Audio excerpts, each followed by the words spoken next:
The crystalline chamber of the Galactic Council sparkled with barely contained amusement as Earth's military presentation reached its conclusion. 5,000 representatives from across the galaxy watched the holographic display of Earth's nuclear-powered vessels, with reactions ranging from gentle mockery to outright derision. Ambassador Jessica Morrison stood at the podium, her ceremonial blue uniform crisp and immaculate. At 42, she carried herself with the confidence of someone who had spent decades in diplomatic service. Her hand rested casually in her pocket, fingers wrapped around a small device that no alien sensor had ever detected. "As you can see," she continued, her voice steady despite the growing whispers, "Earth's fleet consists of 317 vessels, primarily powered by nuclear fission with limited fusion capability. Our largest ships measure approximately 400 meters in length." A sharp crystalline sound, like breaking glass, cut through the chamber. It was the equivalent of a laugh from Arch Commander Xerix, the Zarkak's delegation leader. His crystalline form rippled with prismatic colors as he rose from his seat. "Esteemed members of the Council," Xerix's translated voice rang out, "surely we aren't entertaining this. Admission requests seriously. Their ships are barely capable of reaching their own system's edges. They still rely on chemical propulsion for atmospheric flight." More crystalline laughter followed. Morrison's green eyes flickered to the massive display behind her. The hologram showed an Earth destroyer, the UES Vigilant, crawling through space at what must have seemed like a snail's pace to the gathered aliens. The Zarkax's own ships, by comparison, crossed solar systems in hours. "We understand our technology may seem basic," Morrison acknowledged, allowing a hint of humility to color her tone. "But Earth has other qualities to offer the Council. Our adaptability. This time it was the Nexar representative, a being of pure energy contained within an environmental suit. "Your species still dies from exposure to vacuum. Your ships require physical shielding against micrometeors. You haven't even mastered basic energy weapon technology." The chamber erupted in another wave of laughter. Morrison noticed how the Drachnid observers in their silicon-based forms remained silent, their crystalline facets reflecting the chamber's light. Their species hadn't been seen in Council space for centuries, yet here they were, suddenly interested in a primitive species application. "Perhaps," Morrison suggested, her thumb brushing against the device in her pocket, "the Council would be interested in viewing our defensive capabilities." "We've seen enough," Xerix declared, his crystalline form now pulsing with bright colors of amusement.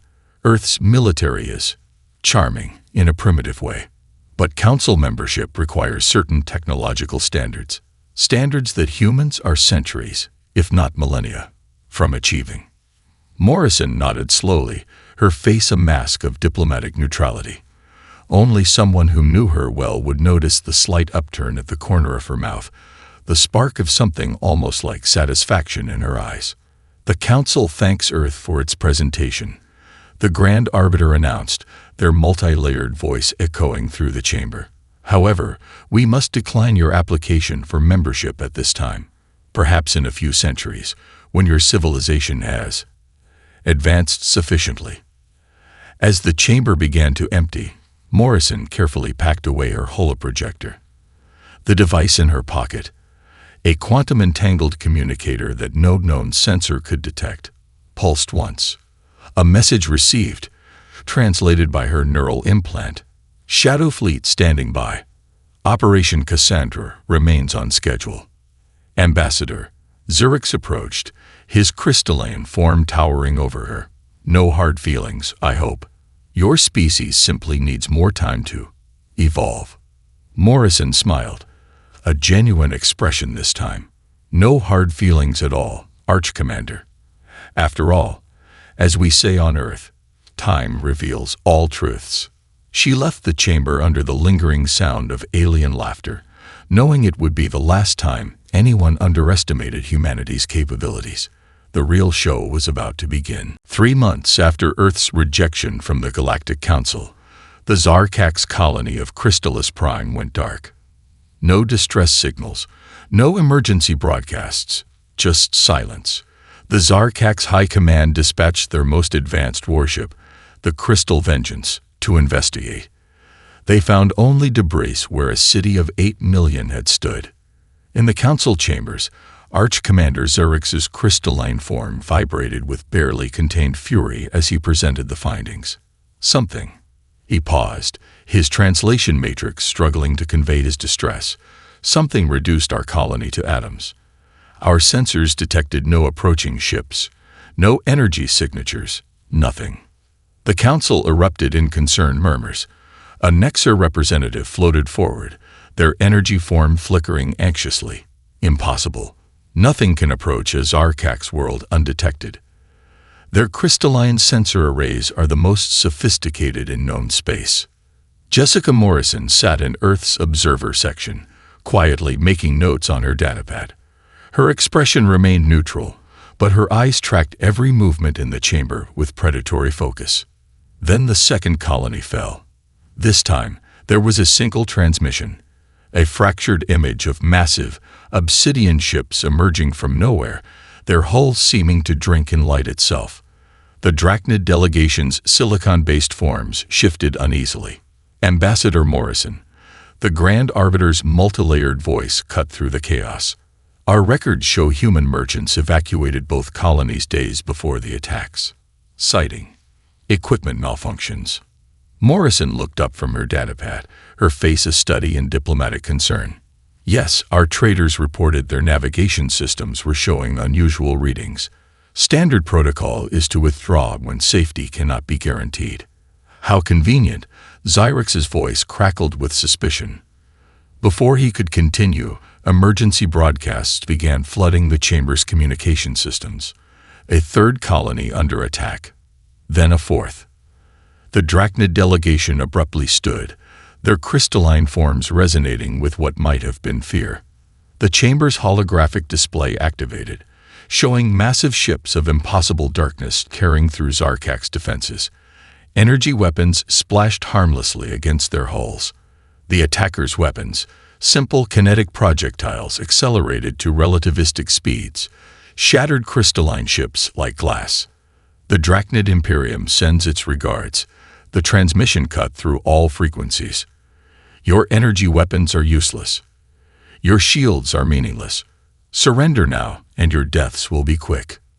Panic erupted in the council chamber. The Nexer representatives began to fade, their energy forms dimming in fear. The Zarkak's delegation's crystalline bodies vibrated at frequencies that threatened to shatter. Morrison calmly stood, making her way to the chamber's exit. A junior aide rushed to her side, whispering urgently. She nodded once, then turned back to face the chaos. Her quantum communicator pulsed. Shadow Fleet reports Drachnid forces exactly where predicted. Operation Cassandra entering Phase 2.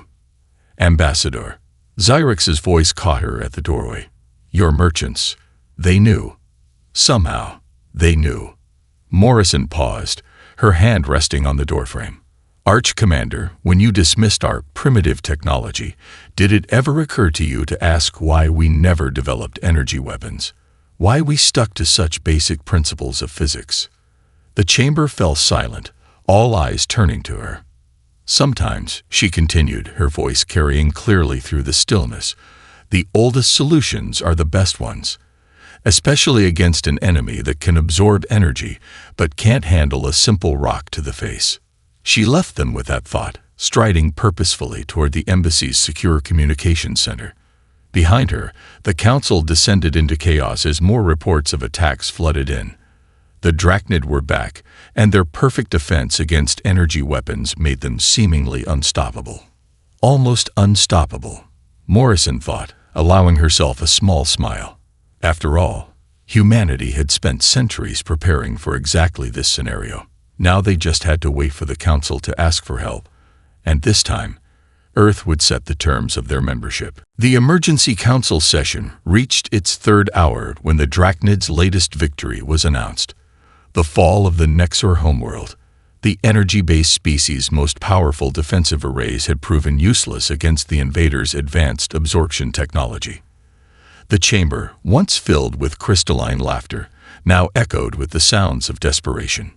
Ambassador Jessica Morrison watched from her observer's seat as the council tore itself apart. The Zarkax delegation demanded immediate military action. The Nexer survivors called for evacuation of their remaining colonies. The Drachnid observers had vanished days ago, their true allegiance now obvious. Our combined fleets are at 14% strength. The defense minister, a towering being of liquid metal, reported. The Drachnid advance cannot be stopped with conventional forces. Morrison stood, her movement drawing every eye in the chamber. Without speaking, she walked to the center of the room, her boots clicking against the crystalline floor in measured steps. She reached into her pocket and withdrew the device she carried for months, a small black cube that seemed to swallow nearby light. Earth requests permission to address the council, she announced, her voice carrying an authority that hadn't been there 3 months ago.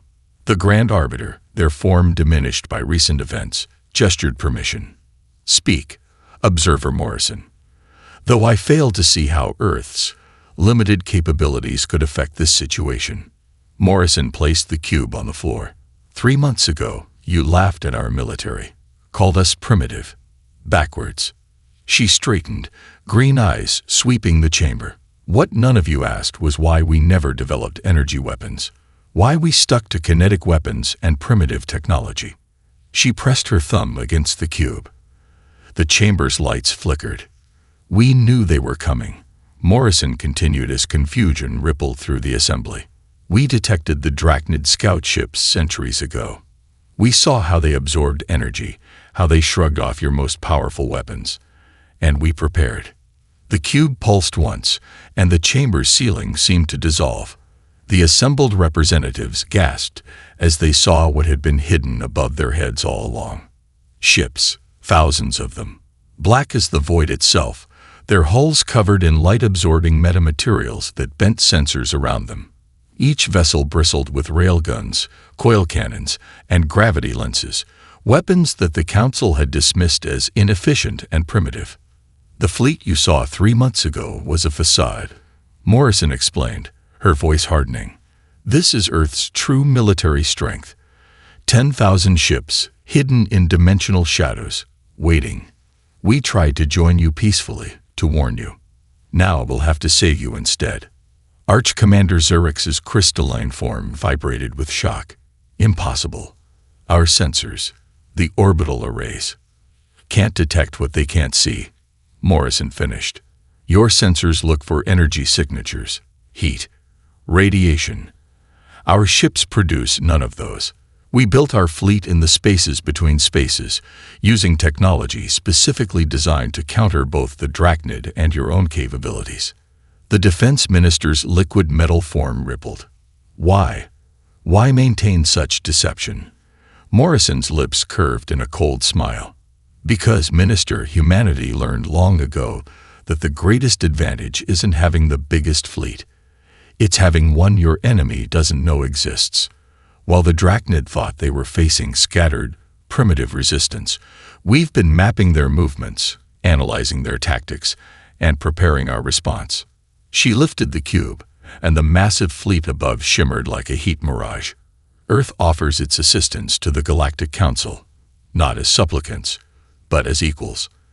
The choice is yours, but I suggest you decide quickly. The Drachnid fleet approaching this sector will be here in 20 minutes. The chamber erupted in shocked exclamations. Morrison stood calmly in the center, the black cube pulsing softly in her hand. Above, Earth's hidden Armada cast no shadows, reflected no light, but its presence weighed on every being in the room. The time for laughter was over. The time for humanity to show its true strength had begun. 18 minutes after Ambassador Morrison's revelation, the Drachnid war fleet emerged from hyperspace. 30 ships, each the size of a small moon, their obsidian hulls crackling with absorbed stellar energy. They expected to find a panicked council chamber, ripe for conquest. Instead, they found humanity's answer to their invasion. This is Admiral Sarah Chen of the Earth Defense Force. The transmission cut across all frequencies. You have 30 seconds to surrender. The Drachnid response came in the form of energy beams that could vaporize continents. They sliced through empty space where sensor ghosts had flickered moments before. Earth's ships, running silent and dark, were already moving. Morrison watched from the council chamber as the battle unfolded on tactical displays. The Drachnid commander's translated voice boomed through the chamber. Your primitive vessels cannot harm us. We have evolved beyond. The transmission cut off as the first salvo of humanity's true weapons made contact.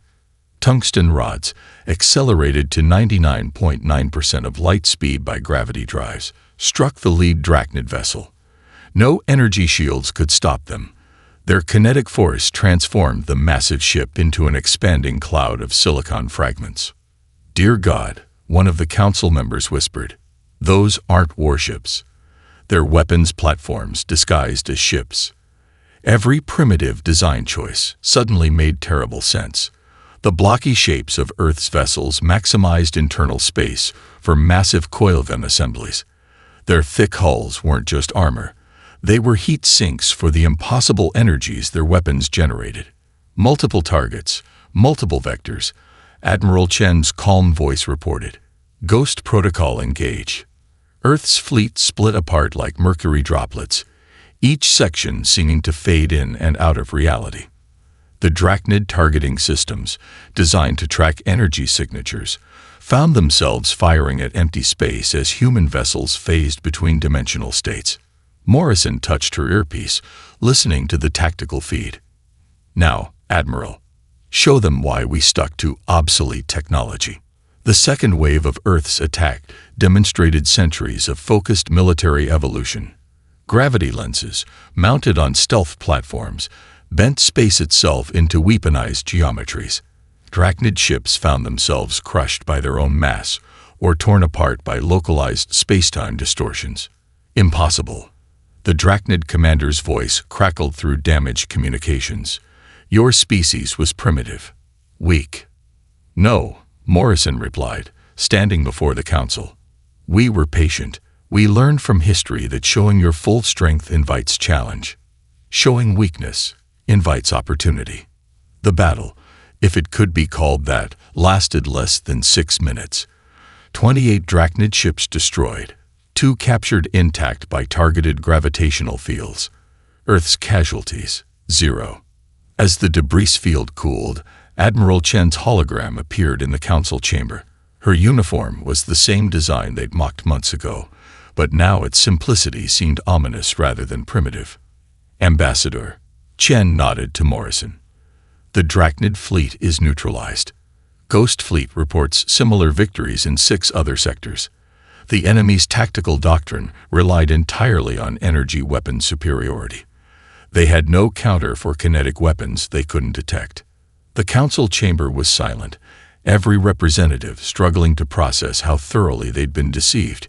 Humanity hadn't just hidden their true strength. They'd shaped their entire civilization's appearance to maintain that deception. We call it the Matryoshka Doctrine, Morrison explained to the stunned silence. Layer within layer, each hiding something deeper. You saw our civilian technology and assumed our military was similar. You never asked why a species capable of gravity manipulation would choose to show you chemical rockets. She turned to the Grand Arbiter. Earth's application for council membership remains open. But the terms have changed. We're not asking to join anymore. We're offering to protect. Above the chamber, Earth's fleet remained invisible to every sensor, a phantom armada whose true capabilities were still largely unknown. The message was clear. Humanity had not only prepared for this war, they had shaped galactic politics for centuries to ensure they'd fight it on their terms. The age of laughter was over. The age of humanity had begun. In the wake of Earth's devastating counterattack, the Drachnid launched their contingency plan. 5,000 ships, hidden in dark space, emerged simultaneously across Council territory. Their commander's transmission dripped with silicon-based confidence. You cannot be everywhere at once, humans. Admiral Chen's response came not from one location, but from hundreds. Her hologram flickered into existence on every council world simultaneously, a technological feat that stunned even the Nexer. Actually, she smiled. We already are. Operation Phantom began with a whisper. Across Drachnid battle formations, human ships simply appeared. Not warping in, not dropping out of hyperspace. They had been there all along, hiding in dimensional pockets that the Drachnid sensors couldn't penetrate. Multiple targets acquired. Chen's voice echoed across the tactical channels. Execute Ghost Protocol. Morrison watched from the Council's Strategic Command Center as Earth's true battle doctrine unveiled itself. The massive ships they'd revealed earlier began to split apart, each one fracturing into dozens of smaller vessels. What had appeared to be solid hull plates were actually swarms of autonomous craft, their surfaces coated in light-absorbing metamaterials. By the first light, a Nexer counselor gasped, their energy form fluctuating in shock. Those aren't ships, they're carrier swarms. The Drachnid fleet, their silicon-based computing systems built on perfect battlefield awareness, faced an enemy that defied their fundamental understanding of space combat. Human vessels phased in and out of normal space, appearing inside their formation one moment, gone the next. Their neural networks are destabilizing, reported Lieutenant Commander Marcus Rodriguez, Earth's electronic warfare specialist. They can't process the uncertainty. Their entire combat doctrine relies on predictive algorithms. Morrison nodded. And you can't predict what you can't see. The battle devolved into chaos, at least from the Drachnid perspective. For Earth's forces, it was a carefully orchestrated dance. Each apparent random appearance was calculated, each impossible maneuver designed to further degrade the enemy's silicon-based logic systems. Watch their formation. Chen pointed out to the Council observers. Their ships are starting to fire at shadows. At each other. When you've evolved believing you can see everything, true blindness is devastating. A Drachnid dreadnought, its crystalline surfaces reflecting distant starlight, fired its main battery at what it thought was a human battleship. The target vanished, a hologram, and the beam struck another Drachnid vessel. The chain reaction of friendly fire began. We learned early in our development, Morrison explained to the stunned Council, that the most advanced AI can be defeated by introducing enough uncertainty. The Ghost Protocol doesn't just hide our ships, it breaks their minds. The Drachnid communications, initially confident and coordinated, deteriorated into panic. Their ships, each a masterpiece of silicon-based technology, began executing random maneuvers, their command and control systems unable to distinguish real threats from phantom images. Signal from the Drachnid flagship, Rodriguez announced. They're requesting surrender terms. The battle had lasted 17 minutes. Earth's casualties. 3 drone ships, no personnel. The Drachnid losses. Over 2,000 vessels, their crews driven to panic by an enemy they couldn't predict or comprehend. In the Council chamber, Morrison activated her quantum communicator one final time. Tell the Ghost Fleet to maintain surveillance. The Drachnid may be advanced, but they're also proud. Wounded pride makes for dangerous enemies. As the Council representatives watched the Drachnid fleet power down their weapons, a new understanding dawned. Humanity hadn't just developed better weapons. They'd evolved an entirely new form of warfare, one that turned their enemies' greatest strengths into fatal weaknesses. Admiral Chen's hologram faced the Council. The Ghost Protocol remains active. Earth's ships are everywhere in your space, watching, waiting. We prefer to be allies. But make no mistake, we will never again be underestimated. The message was clear. Humanity's fleet was invisible, unpredictable, and utterly lethal. The galaxy's most advanced civilizations had been defeated not by superior firepower, but by an enemy that turned their own certainty against them. The age of transparent warfare was over. The shadows belonged to humanity now. In the aftermath of the Ghost Protocol's success, Ambassador Morrison stood before the Council to reveal humanity's masterstroke, one that had been years in the making. The chamber's holographic displays showed a map of Council space, with thousands of points of light pulsing in perfect synchronization. "Those equipment malfunctions," our merchants reported. Morrison's voice carried a hint of satisfaction. "They weren't malfunctions at all. Each time our traders visited your worlds, they left something behind. Something your sensors registered as space debris, if they registered it at all." The map zoomed in on one of the pulsing points. A quantum beacon, no larger than a coffee cup, its surface covered in the same light-absorbing material as Earth's ships. Thousands of them, scattered across Council space over decades of patient preparation. "Impossible." Arch Commander Zurich's vibrated in disbelief. "Our security protocols were designed to detect energy signatures," Morrison finished. "These beacons don't emit any. They absorb background radiation to power themselves. Completely passive until activated." Admiral Chen's hologram appeared next to the display. "Launch the network." The points of light on the map suddenly connected, forming a vast web of quantum-entangled pathways.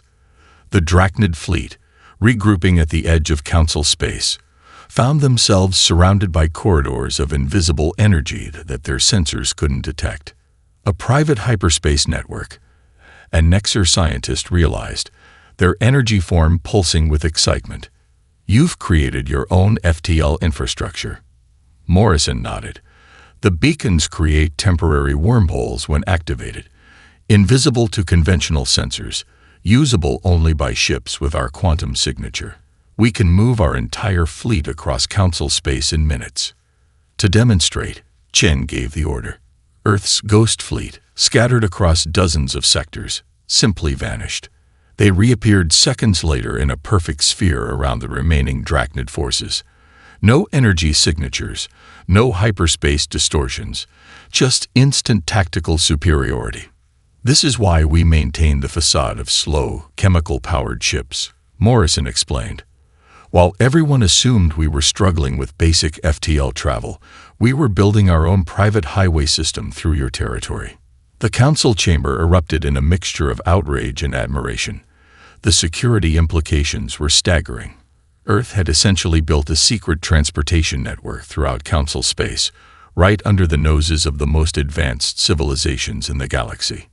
"The beacons serve another purpose," Chen added, her hologram gesturing to the display. "They're not just transportation nodes. They're part of our early warning system. When the Drachnid first invaded, we knew exactly where they would strike, because we could see them coming through channels they didn't know existed." The remaining Drachnid ships, now completely surrounded, powered down their weapons.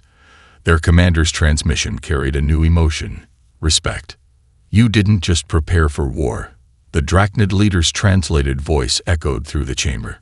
"You changed the very nature of space itself to ensure your victory." Morrison's response was measured. "We learned from history that superior technology alone doesn't guarantee victory. The greatest advantage is fighting on your own terms, in your own way. You thought you were invading Council space. In reality, you were operating in our territory all along." The quantum network continued to pulse on the display, a testament to human ingenuity and patience. Decades of careful planning. Thousands of merchant ships making seemingly routine trade runs, all building to this moment. "Earth offers the Council access to our network," Morrison announced. "Under our supervision, of course. Consider it a gesture of goodwill from humanity to its new allies." The message was clear. Earth wasn't just joining the galactic community. They were reshaping it. Their primitive merchants had built an invisible empire within Council space, turning the entire region into humanity's home field advantage. In the depths of space, Earth's ghost fleet maintained their vigil, their ships connected by quantum pathways that no enemy could detect or disrupt. The galaxy was beginning to understand. Humanity's greatest weapon wasn't their technology. It was their capacity for patient, methodical preparation. The age of transparent borders was over. The quantum shadows belonged to Earth. The Drachnid's last desperate gambit came not from their military, but from their scientists. Their remaining fleet, over 3,000 ships, gathered around their species' ancestral home, a silicon-based world where crystal mountains scraped the stratosphere. We evolved here. Their Supreme Commander's transmission echoed through the council chamber. Our silicon nature makes us invulnerable to your energy weapons. Even your kinetic strikes cannot harm our entire species. We will rebuild. Ambassador Morrison watched the transmission with Admiral Chen at her side. The massive display showed the Drachnid homeworld, its crystalline surface reflecting starlight like a massive diamond. Around it, their fleet had arranged itself in a defensive sphere that would have been impenetrable to conventional attacks. "They're right about one thing," Chen noted, studying tactical readouts. "Even our relativistic weapons couldn't destroy an entire planet of living crystal." Morrison's lips curved in a slight smile. "Then it's fortunate we never planned to destroy them." She activated her quantum communicator. "Execute Operation Glass Storm." Across the chamber, the Nexer representatives suddenly dimmed their energy forms in understanding. "Resonance," one whispered. "Their silicon nature isn't just their strength. It's their weakness," Morrison finished. "Everything has a natural frequency, even living crystal." The Ghost Fleet emerged from quantum space around the Drachnid homeworld, but these ships were different.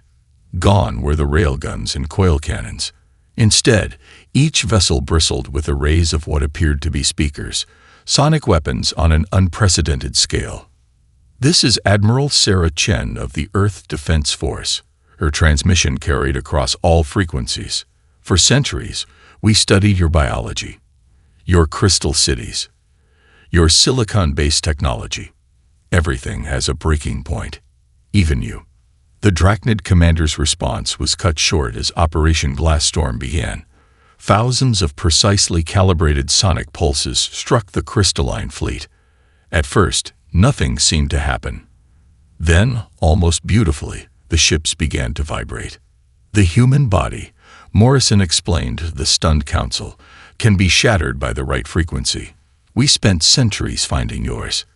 The Drachnid fleet didn't explode. They didn't melt or burn. They simply shattered. 3,000 ships transformed into clouds of crystalline dust, their precise molecular structure torn apart by frequencies they had never evolved to resist. On the planet below, panic spread through the crystal cities. Their entire civilization, built on the assumption of silicon superiority, faced an enemy that turned that very nature against them. "Surrender." Chen's voice carried no triumph, only certainty. "Or we'll extend the resonance field to your planet's surface." To demonstrate, a single sonic pulse struck one of their orbital cities. The massive crystal structure vibrated for a moment, then collapsed into glittering debris. The message was clear. Humanity could reduce their entire civilization to dust with the press of a button. The Drachnid surrender came 18 seconds later. In the council chamber, Morrison addressed the assembled representatives. "Earth has no desire to destroy the Drachnid species. Their intelligence, their technology, properly contained, could benefit the galaxy. But their days of conquest are over." The tactical display showed Earth's sonic weapons maintaining their lock on the Drachnid homeworld. A civilization that had feared nothing now found itself helpless before weapons that turned their greatest strength into a catastrophic vulnerability. "Your people," the Drachnid commander's translated voice carried genuine curiosity. "How did you know? How did you predict this weakness?" Morrison's response was simple. "We didn't predict. We prepared. For everything. Energy absorption made you immune to energy weapons, so we developed alternatives. Your silicon nature made you resistant to physical damage, so we found your resonance frequency. This wasn't just warfare. It was applied physics." The message to the galaxy was clear.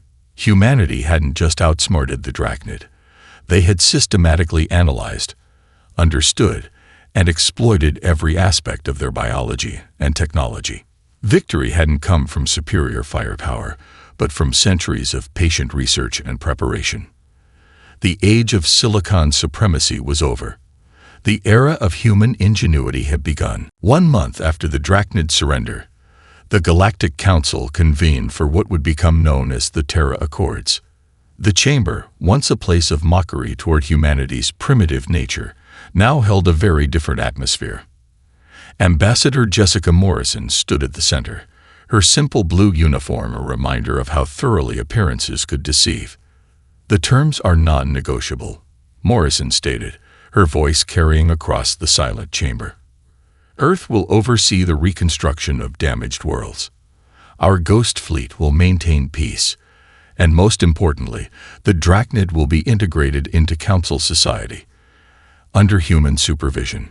The Drachnid representative, their crystalline form deliberately dimmed in submission, nodded slowly.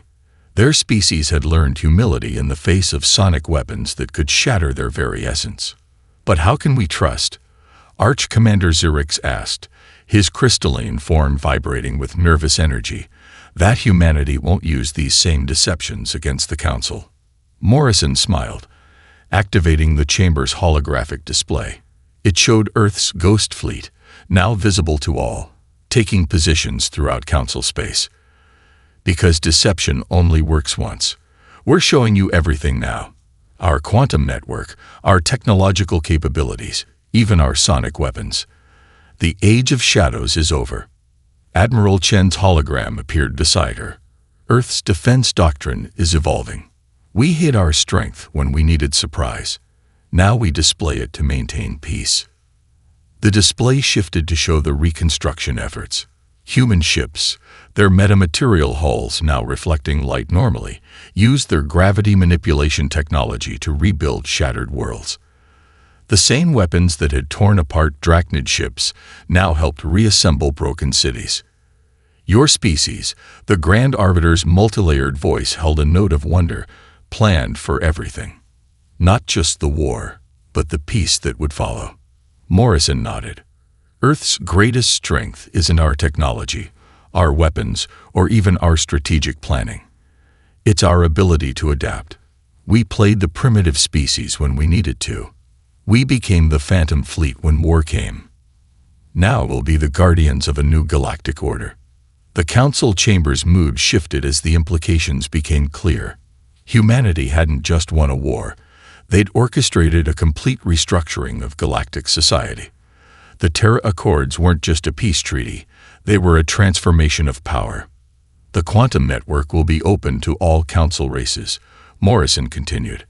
"Our gravity manipulation technology will be shared. Even our sonic weapons will be revealed, though their control remains with Earth. We don't seek to rule the galaxy. We seek to protect it." The Nexar representatives, their energy forms pulsing with curiosity, raised the question everyone was thinking. Why reveal everything now?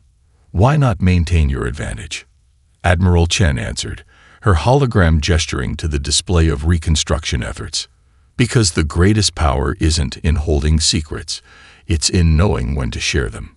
Earth's strength was never in our hidden fleet or our advanced technology. It was in understanding when to hide, when to strike, and when to teach." Morrison touched her quantum communicator one last time, and the chamber's ceiling seemed to dissolve.